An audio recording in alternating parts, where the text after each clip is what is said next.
ایک دفعہ کا ذکر ہے کہ انسانوں کے زمین پر قدم رکھنے سے بہت پہلے ایک سرسبز وادی ہوا کرتی تھی جسے ڈانو ویلی کہا جاتا تھا۔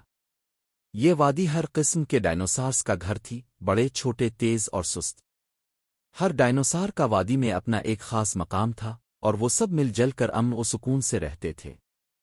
ڈانو ویلی کے بیچوں بیچ ایک بلند و بالا آبشار کے نیچے ایک تجسس بھرا ننھا ڈائنوسار رہتا تھا جس کا نام ٹمی ٹرائسیراتوپس تھا۔ ٹمی کی آنکھیں نیلے رنگ کی چمکدار تھیں اور وہ ہمیشہ ارد گرد کی دنیا کو کھوجنے میں دلچسپی رکھتا تھا۔ وہ اکثر یہ سوچتا تھا کہ وادی کے کنارے موجود چٹانوں کے پار کیا ہے۔ ایک گرم اور روشن صبح ٹمی نے ایک مہم پر نکلنے کا فیصلہ کیا۔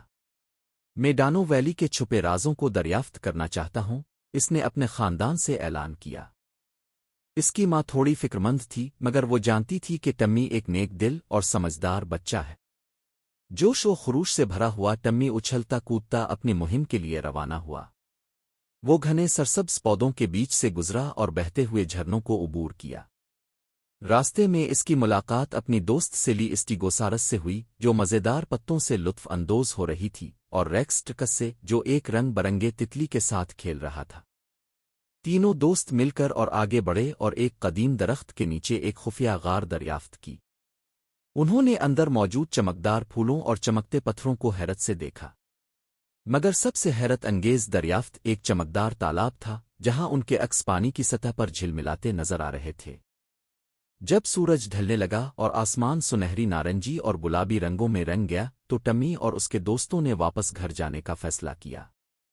آج کا دن بہت شاندار تھا، سیلی نے خوشی سے کہا، اور کل ہم شمالی میدان کی سیر کریں گے۔ ٹمی نے پرجوش ہو کر اعلان کیا، وہ پہلے ہی اگلے دن کی مہم کے خواب دیکھنے لگا تھا۔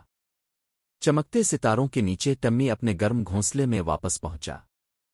اس کا دل خوشیوں سے بھر چکا تھا اور اس کے ذہن میں دن بھر کی حیرت انگیز دریافتیں گھوم رہی تھیں۔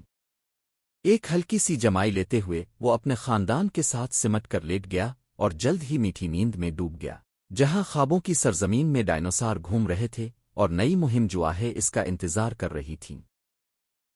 اور یوں سرسبز درختوں کی سرسراہٹ کی لوری میں ٹمی ٹرائسیراتوپس میٹھے خوابوں میں کھو گیا، جہاں ہمیشہ کوئی نیا ایڈونچر اس کے قدموں کے فاصلے پر تھا۔